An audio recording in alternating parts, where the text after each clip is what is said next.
The reason that I want to talk about Brazil tonight is that they had a massive election today, the first of 2 rounds of voting to elect, among other things, a new president. And while results are coming in as we speak, it is worth talking about it. Brazil is home to 200 million people. It's the 5th largest country on Earth, and they could be on the brink of massive change because Brazilians are pissed off right now.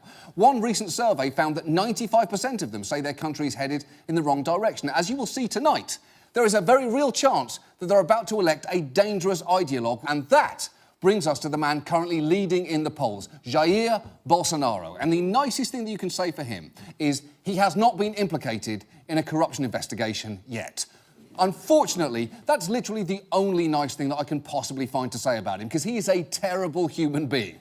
For a start, he's a big fan of doing finger guns. Seriously, he does this all the fucking time.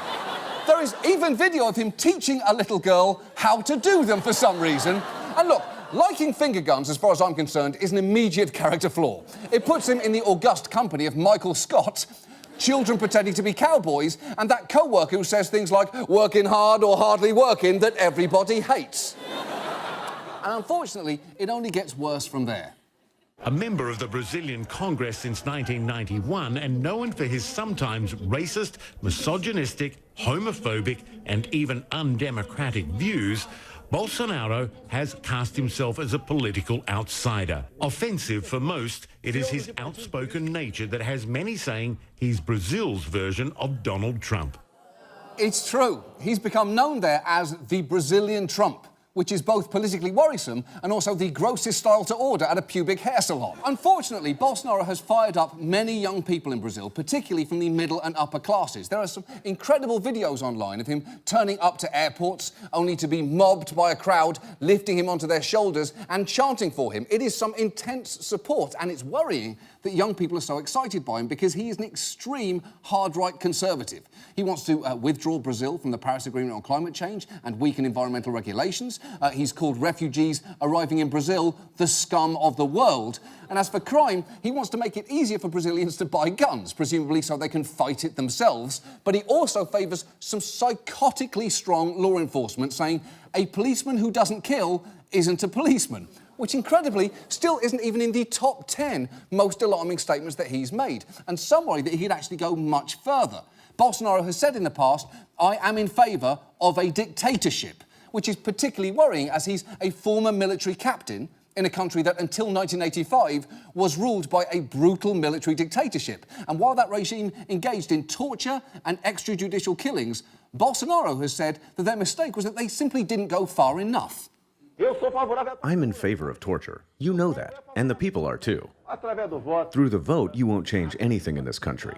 Nothing. Absolutely nothing. It's only going to change, unfortunately, when we get to a civil war, doing the job that the military regime didn't do, killing 30,000. Wow. It is pretty jarring to hear someone claim that a military dictatorship didn't kill enough people. Bolsonaro's famous homophobia and misogyny, it really has to be seen to be believed. First, take a look at how he once spoke to a female member of Congress. I would never rape you, because you're not worth it. I hope not, because I'd slap you in the face. Do it, I'll slap you back. Do it, I'll slap you back. Do it, I'll slap you back. What's this? Are you pushing me? Do it, I'll slap you back.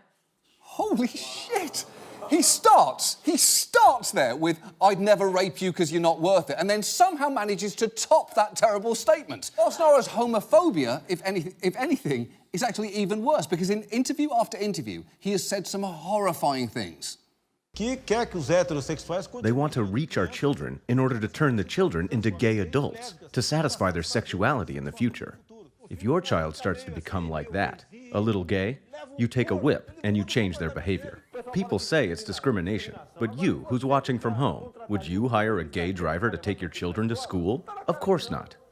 That's just appalling, and it's frankly taking all the restraint that I have right now not to release a charmingly illustrated children's book called Marlon Brando Punches That Guy Right Square in the Face. And if that's not bad enough, which it already very comfortably is, watch what happened when Ellen Page went to challenge Bolsonaro on some of his views. I'm gay, so do you think that I should have been beaten as a child to not be gay now? I'm not going to look at you and say, I think you're gay. That doesn't matter to me. You're very nice. If I were a cadet in the military academy and saw you on the street, I would whistle at you. All right? You're very pretty. What are you doing?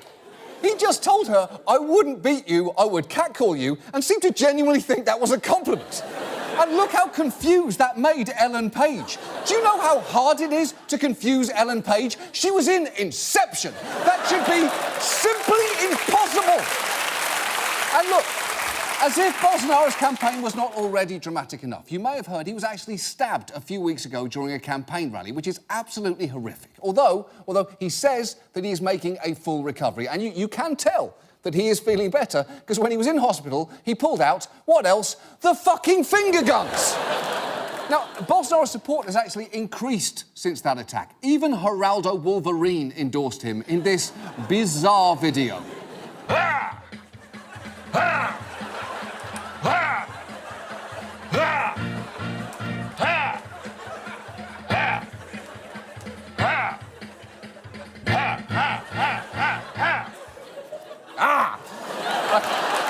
I hate what he's doing.